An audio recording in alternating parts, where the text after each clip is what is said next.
So we're going to get started next with Ron Knox, and we're going to talk a little about the real story of working with clients. And Ron's going to be a great person to hear from, and he has a list about a mile long, you can see, of recognition and awards, and I think that's well earned. And really what you can see from his bio is that he's been practicing for, is this your 30-year anniversary this year? 30 years? So you've been practicing since you were 1? Just about. Just about. And so he has a practice focused on labor and employment law, and you'll see that Ron's really embraced the concept of getting involved in the community, and I think the breadth and the depth of his involvement really shows really about the point we talked about before about professionalism. It's getting involved in bar activities, it's getting involved in volunteer organizations, and taking all those things and wrapping it up into your lawyer practice. So without further ado, I'm going to give it away to Ron, and if folks have questions along the way, he's very engaging, so if you have questions, just let us know and he'll help you out. So, Ron? Thank you. Can you hear me, and am I on? All right, this is very cool. Good morning. Saturday morning, sitting inside when you'd rather be outside, lovely stuff. This is what lawyering is all about. We're here for you, and we want to talk about the real story about client relations. And so the first thing that I'm sure you're all wondering is, who is this guy up here, and why should I believe that he knows anything more about client relations than anyone else? Well, I don't know, but I will tell you a little bit of my story before I start talking about what we're going to talk about, so that you can at least see how I screwed up and then apparently got better. So I graduated about 31 years ago. Now I stopped counting. And when I graduated from Willamette down in Oregon, and I practiced in a very small firm, 4 attorneys, and lots of fun. What's the important focus of that? The important focus of that is, by the time I finished my 2nd year, I represented 28 school districts. You'd say, wow, 28 school districts. I was doing everything for them. I was doing arbitration, mediation. I was doing unfair labor practices. I was going in. I was advising them. I was the pro from Dover, okay? And I thought of myself that way. Then I decided to learn a little bit more about labor law, and I practiced with the National Labor Relations Board for almost 3 years. And then I came back into private practice, and I wrote letters to all 28 of my clients. Can anybody tell me how many of them wrote me back? Any guesses? That's right, big goose egg. I got not one. Not one. Not one. Okay? In fact, a number of them wrote the attorneys that I was practicing with at the time, who had been representing them, and said, Ron is out trying to solicit work from us. We just wanted you to know that. Don't worry, we're not giving him any. Okay? So, what does that tell you? I may have been doing great work. I may have been the pro from Dover. I may have gotten great results, but I didn't have sufficient contacts with my client. I didn't have sufficient relationships with my clients to have them come over, to have them move with me, to have them send me back anything. Okay? So, I'm now in private practice with no clients. It was lots of fun. Some of you may find yourself in that predicament. So I worked with a large law firm, and basically did exactly what you're doing. Started building my practice, working with clients, trying to develop relationships. About 9.5 years after I worked with that firm, I decided that I wanted to go to another firm. Major issue, okay, right? Because I have been working largely with a lot of clients that were the firm's clients, okay? Traditional firm clients. And so I assumed that when I went to my next practice, that again, I'd have a goose egg. I just wrote everybody a nice letter saying I was moving over. If they needed to contact me, they could. The letter was approved by the managing partner of the firm, agreed with the language. I didn't take any files. I didn't do anything. Venture a guess as to how many of my clients came with me. 90%. In 2 years, my book of business doubled. It doubled because the clients gave me more work in order to support my move.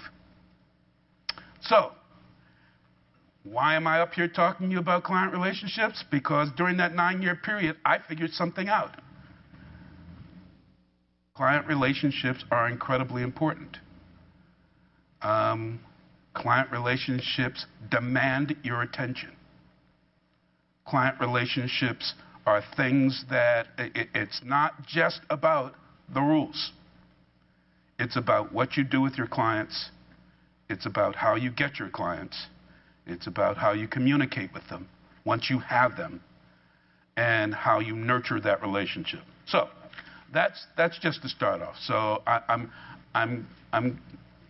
when I was asked to do this and given the materials, the first thing I did was look through the stuff that you guys have, and something jumped out at me. It was the McCrate report that is mentioned on the first page of the materials that you have. And the McCrate report says something about this paragraph is quoted. The skills and values of the competent lawyer are developed along a continuum that starts before law school, reaches its most formative and intensive stage during the law school experience, and continues throughout a lawyer's professional career. Okay, so I want to analyze this as it relates to client relations. The first thing I want to do is ask for a show of hands. Okay? How many of you believe that the most formative and intensive stage of your skill and value development relative to client relations occurred in law school? Raise your hands if you believe that. Wait a minute, nobody raised their hands. Okay, so where are you going to learn the skills and values of client relations? Talk to me, someone. If you don't talk to me, by the way, I will jump off the stage, come at you, and we will engage in a very personal conversation. Let's not make that necessary. Thank you. As someone who worked in a law firm before law school, I interacted with clients extensively as a paralegal. I think if I hadn't done that, it would probably be during my first few years of practice. I think you're absolutely right. Any other thoughts about it? Any other thoughts about where you learn these skills? Yes. Kind of building on that, I also worked in a firm my first 1L year, and it was actually watching what they did wrong with clients and maintaining that actually allowed it. It's learning from those who come before you so you don't repeat the same mistakes, and watching their interactions and the way they kind of dealt with them in an improper way, they kind of neglected their clients or in that aspect, and then coming back and realizing that that's exactly what I do not want in my future. So what were some of the things that you observed them doing wrong? It's just showing up late to meetings or neglecting. I mean, like all kinds of, it's very insightful summer into kind of what not to do in all kinds of areas of ethics. But just showing up late, not properly communicating, asking for extensions based upon kind of unfounded reasons, all kinds of stuff. So, Is it fair to say then, thank you, is it fair to say that what you learned in law school about client relations was woefully little, was taught by folks that probably didn't have a whole bunch of client contact before they became academics, and even if they did, have probably lost that knowledge in teaching in law school? What you learn about client relations is sort of a learn by doing exercise.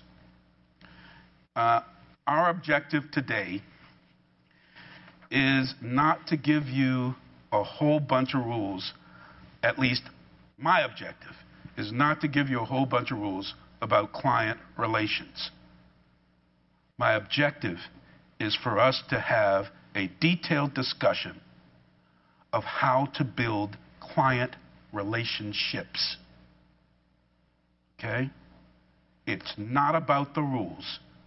It's about how you interact with your clients.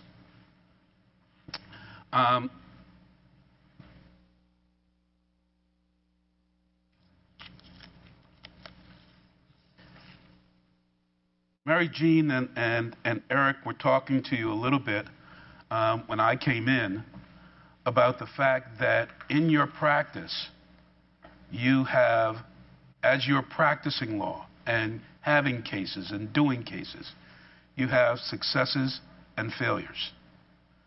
I guarantee you, you'll have successes and failures when it comes to engaging clients and developing client relationships. It is, as I said, a learn by doing exercise.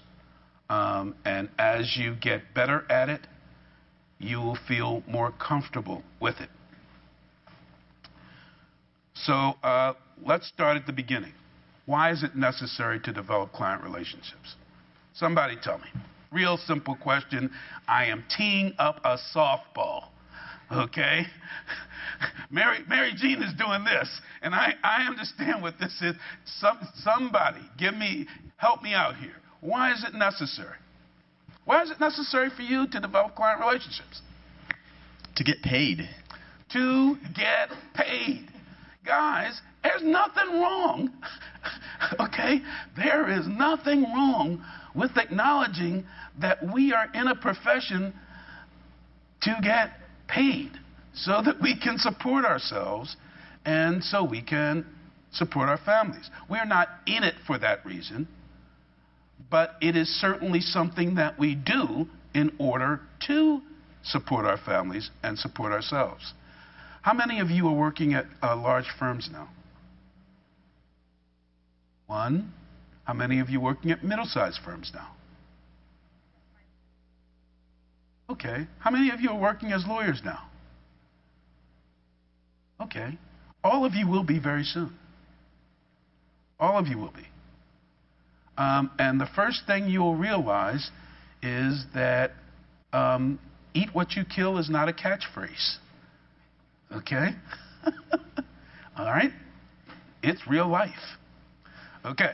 So, you know, there's a necessity. So, let me throw a hypo at you. You've just been hired by a big law firm downtown. You've been placed in a practice group with a lot of experienced practitioners. Your supervisor tells you that he and you are going to what amounts to a trade association meeting to market and develop clients. He's going to introduce you to his clients so that you can begin to develop client relationships. So far, so good, right? Sounds good?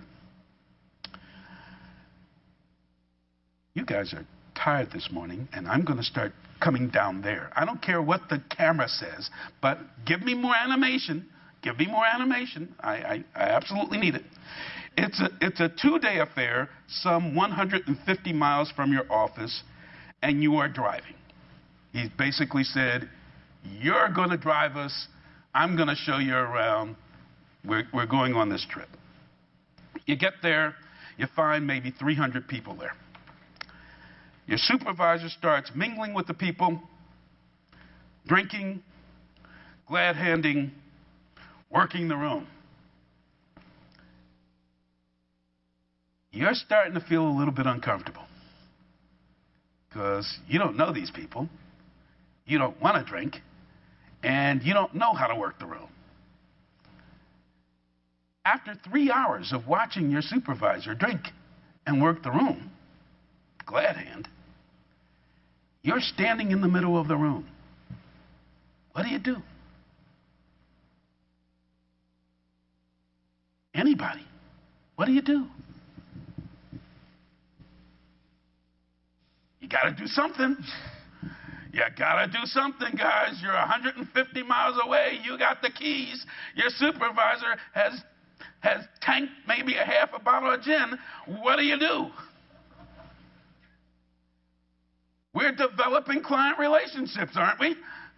You try and get clients? You try to get clients. Okay, how do you do that? Just try and talk to people. Okay, then. You're having fun, aren't you? What do? Anybody else? Thank you.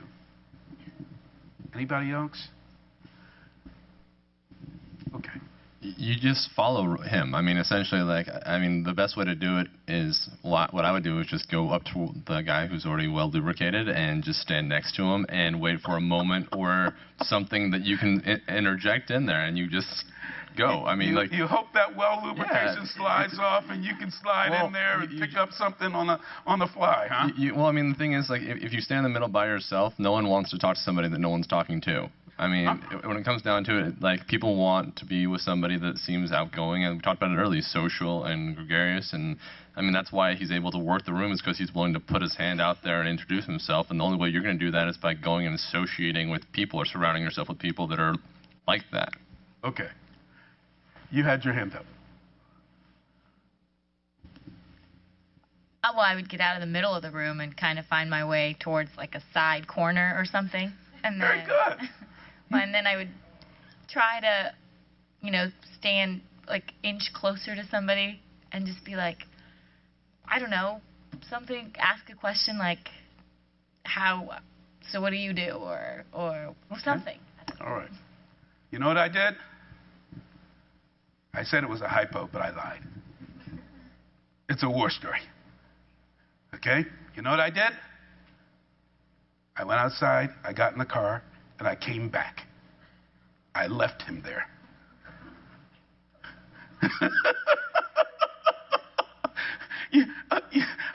A lot of you. Hey, look. One of the things that you have to know as you start developing client relationships is what you feel comfortable doing and what you don't feel comfortable doing. Being drug out by someone to an association meeting where 300 people are sitting around drinking, you don't know any of them. It may help some people, but it wasn't helping me. And so I got into the car and I drove away. My partner, my supervisor, got back to Seattle eventually. He didn't even know I was gone, okay? You have to find out that this is, if I can tell you the first thing I want you to take away from my little talk is developing client relationships is not always all about the client. It's also about you. It's understanding who you are, understanding what drives you, what things make you feel comfortable, pushing that envelope a little bit so that you can feel comfortable in a ever-expanding sphere. But it's still about you and understanding what you can do and how you can develop the clients.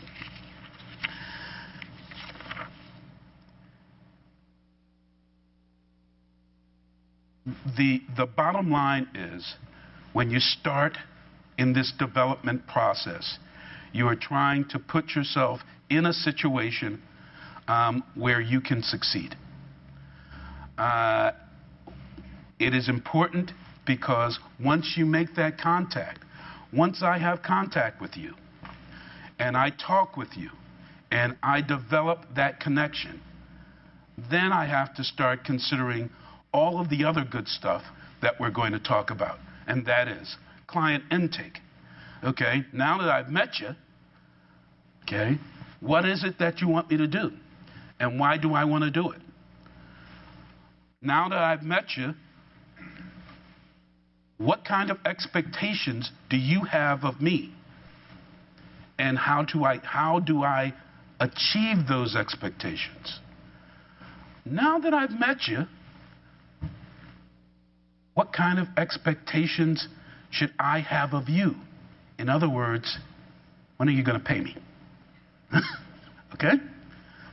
That's a big one. I mean, you guys may giggle. Mary Jean, how many times have you had to reevaluate that question? Many. When are you going to pay me? What expectations should we have in that relationship, in that development relationship? How do I maintain the relationship generally? And what happens if it doesn't work out? So, I'm going to give you a little hypo. We've been working in a relationship. You seem like a nice guy. You answered my questions right off. Yeah. Okay? So, you're the client now. We've been working in a relationship, and, 3 or 4 weeks have gone by, and things have been okay. But you don't really seem to like me very much. And you haven't paid me at all. I'm a non-paying client. Am I a completely non-paying client? You are a non-paying Non-pay. client. You're a non-paying client.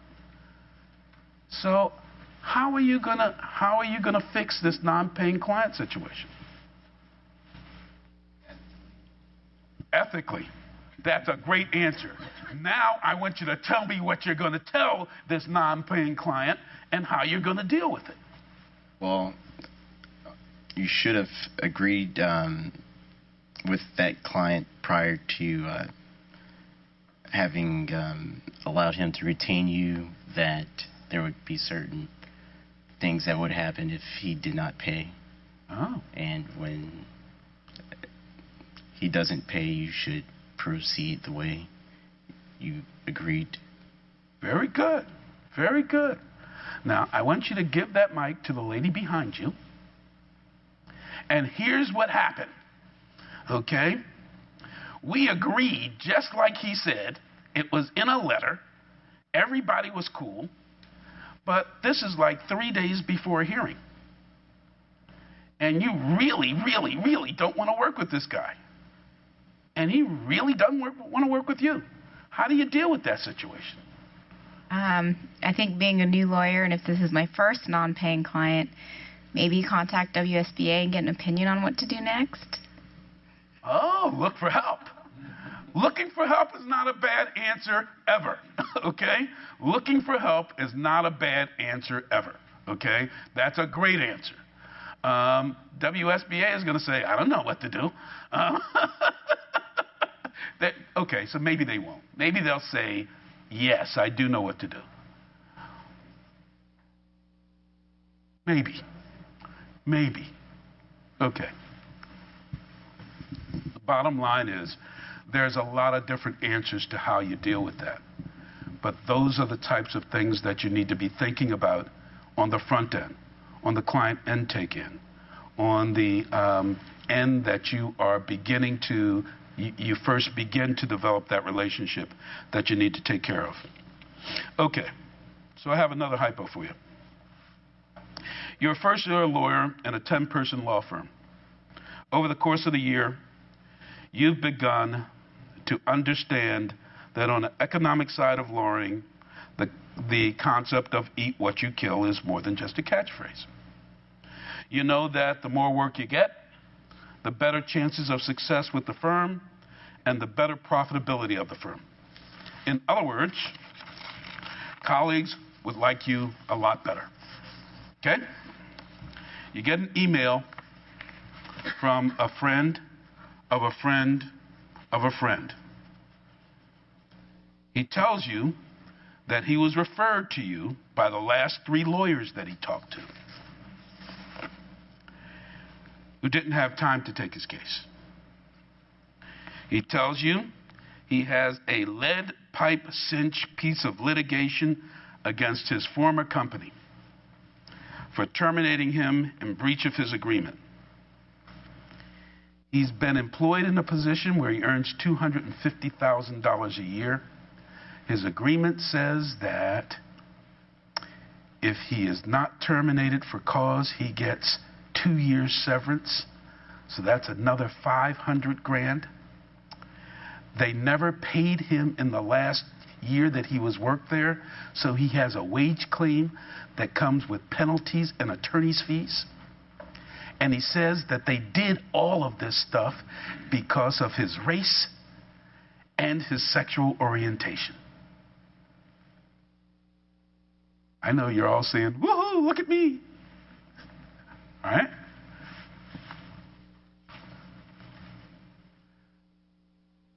And he believes that they all did this because of his sexual orientation and for reporting illegal dealings the company was having with the government. He tells you he needs to speak with you about representing him since he wants to fire his current attorney. What do you think? What would you do, sir?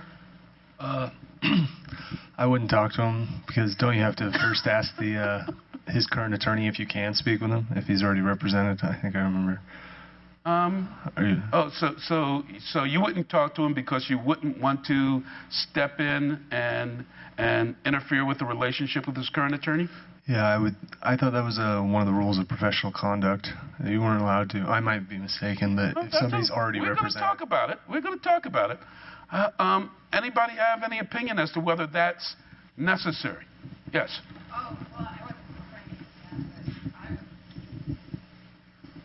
I would probably contact the referring attorneys and see why they didn't want to take on the representation. That's a good idea. Before I spoke to the client. I think that's a good idea. But let's talk about his question because I want to clearly answer that question. Can you talk to a client that is, or potential client that is currently represented by another attorney, if that client has sought you out in order to have a potential relationship with you? Yes. Yes. Very good. Yes, you can. There is no RPC that prevents you from doing that. It's fine. There is no RPC that prevents you from doing that. You can have that contact with the client. You can discuss terms, understandings, the whole deal with the client. Is that a protected conversation? Absolutely. Absolutely. It's still protected. You can go ahead and do that. So you'd want to talk to the referring attorneys, right? To find out why they referred him to you. Yes. Okay. It sounds like a very juicy case, but if nobody else wants to take it, maybe there's some underlying circumstances. Red flag, huh? Yeah. Red flag. What other red flags are in this factual scenario?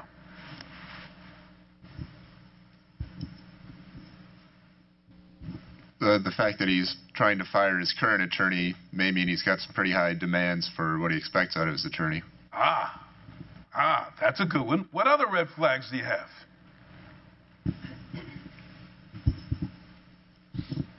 If there's a 1-year lost wage claim, then he probably should have taken action a couple years ago. Oh, so you're starting to analyze the facts now. You're starting to think ahead a little bit and saying, well, wait a second. He's telling me this claim is really juicy, but there may be holes in this puppy that maybe I don't want to fill. Anything else? Well, let me, okay, I'm sorry. I was just going to say conflicts. You'd want to do a conflict check? Excellent. You also want to check and see what conflicts are out there.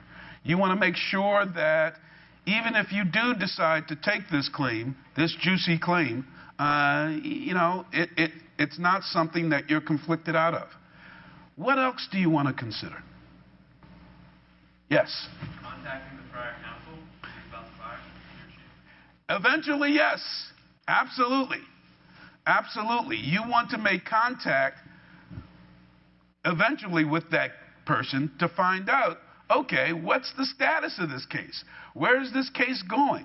What are we doing with it? Okay. When you take a new case like this on, here are my considerations. Number one, I evaluate the client and I look for red flags. Okay? The things that you guys talked about. Two, I want to diagnose the problem a little bit. I want to see legally what we're talking about. Three, we've been talking about what you can do, right? I want to evaluate whether this firm, whether my firm is capable of dealing with this client.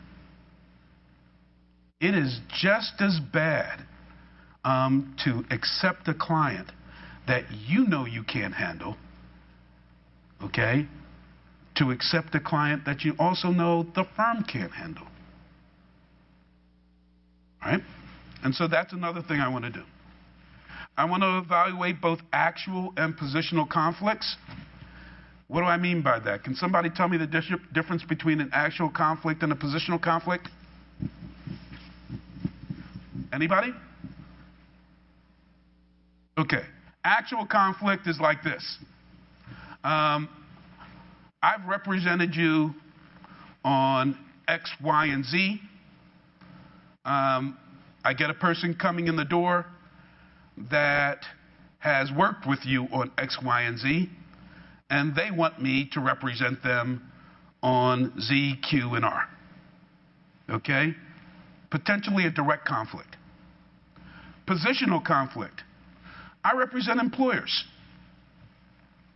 okay, on various issues related to employment law.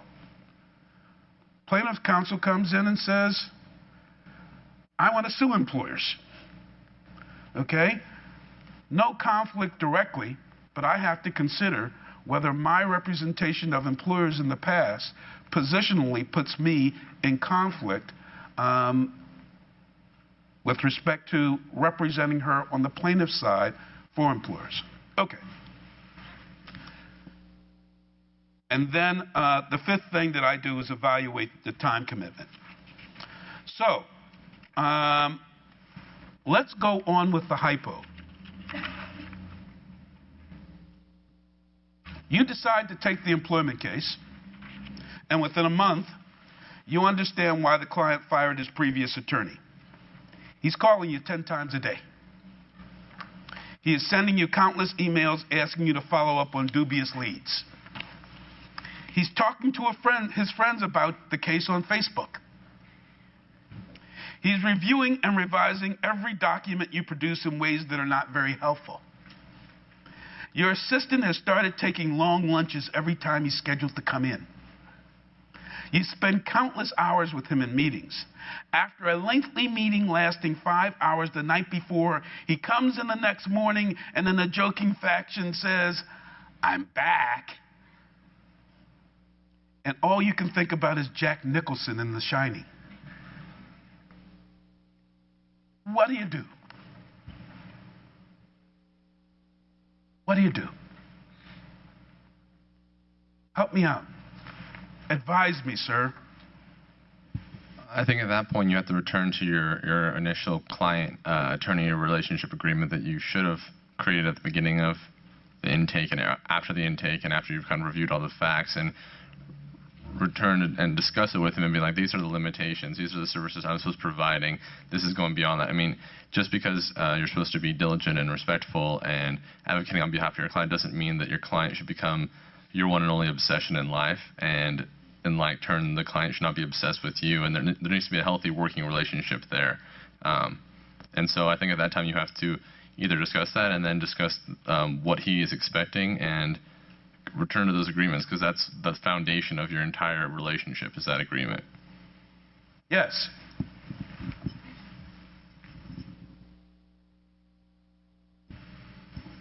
At the same time, though, if you're already seeing your client as Jack Nicholson, you may not be able to represent his best interest, so it might be time to withdraw for good cause. Excellent point, and that's exactly why I included it in there. If you are seeing your client as Jack Nicholson in The Shining, it might be time to refer him to somebody that really can represent him, because I don't know if you can anymore. Okay? What else? Yes.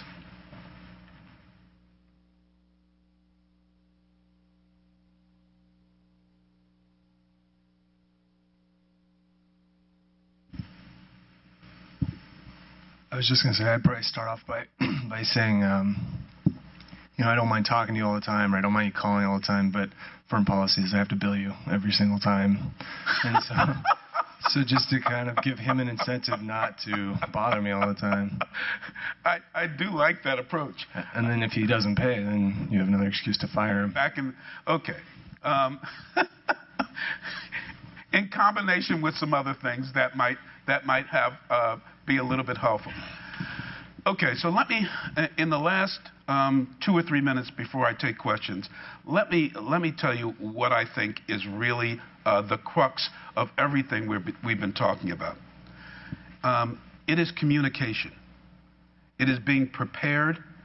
It is understanding what your expectations are and what your client's expectations are. It is documenting those expectations. It is making sure that the client understands those expectations. You do that by communicating with the client clearly up front. You do that by setting your expectations clearly up front. You do that by making sure the client is aware of those expectations, by having those meetings and communicating with the client. You do that by, as soon as a problem develops, understand what I just said, as soon as a problem develops, communicating with the client about that problem and resolving it before you get to the point where you're thinking of him as Jack Nicholson.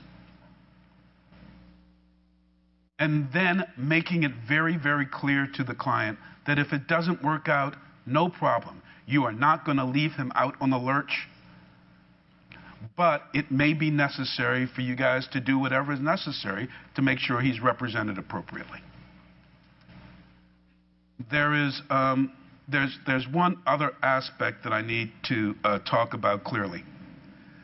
Up until about 3 or 4 years ago, when the economy went nuts, I had probably 70% of the clients that I had when I left that first firm and moved over. I represented my average time period representing my client, my book of clients, was between 15 and 20 years.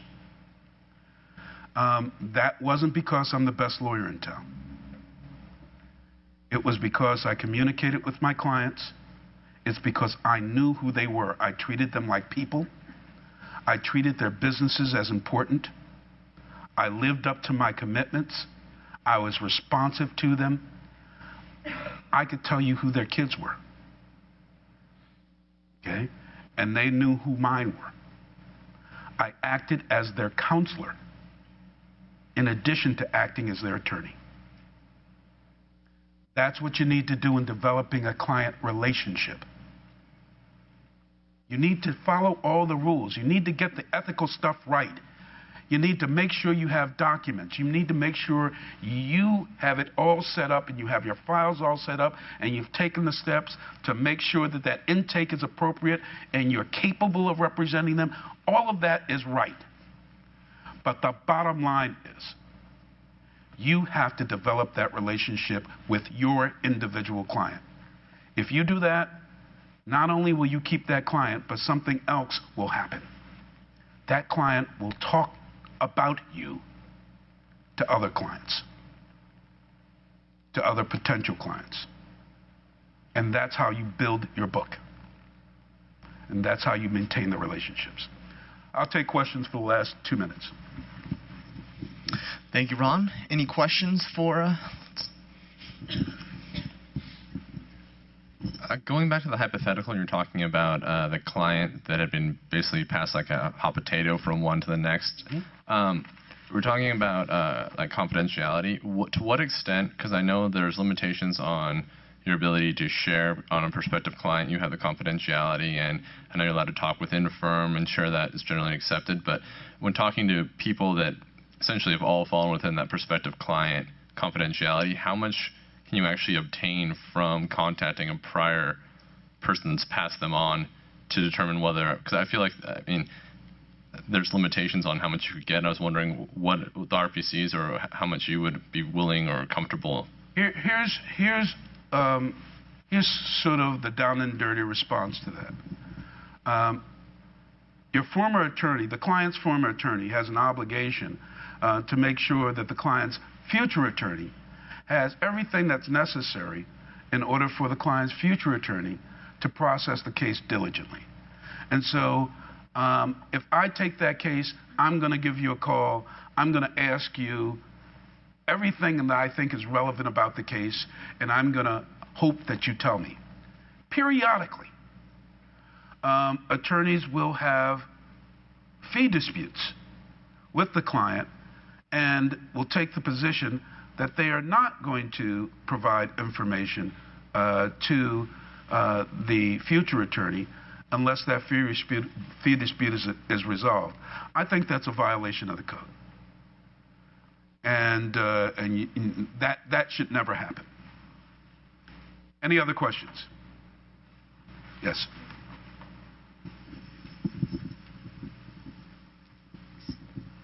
What do you suggest for reconnecting with prior clients when the lawyer's been away from the business for a length of time? Okay. That could happen in a variety of contexts. I'm going to take a 3-month, possibly a 6-month sabbatical this year. And Mary Jean is just smirking. I'm going to be gone for a very long time. My responsibility as an attorney and my responsibility as the attorney for this client is to make sure that nothing drops between the cracks. And so before I leave, I need to designate somebody in my firm who is responsible for taking that case and shepherding that client all the way through. When I come back, I then need to sit down with that attorney and go through everything that's happened, sit down with the client, go through everything that's happened, and assure the client that I'm there. Also, what I know I'm going to do is give all of my clients my cell phone number and tell them that they could call me anytime they want while I'm on sabbatical. Because, frankly, they're that important. Any other questions? Well, let me... Oh, one more question. Well, going back to your war story, I was wondering if you've gotten better in those giant situations where you've got 300 people in a room and you don't know anybody, and if you have any tips on dealing with that situation. So I'm gonna be really honest with you. A lot of people, including Mary Jean, thinks that I am an extrovert, okay, and that I live and thrive on those situations. I am an introvert. Most people don't believe me anymore, but I am. And what I did was I learned. I put myself in those situations and learned how to be at least marginally effective and marginally communicative.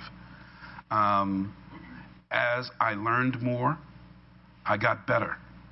And people began to talk with me more. And once that happens, honestly, your self-consciousness goes away. It's a fear reaction. It's just like any other, height thing, closet thing. It's a fear reaction. You work your way out of that fear reaction.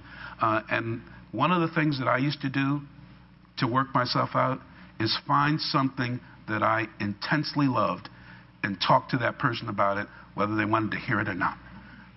And so there are a lot of people out there that have heard a lot about wine that could care less, but I loved it.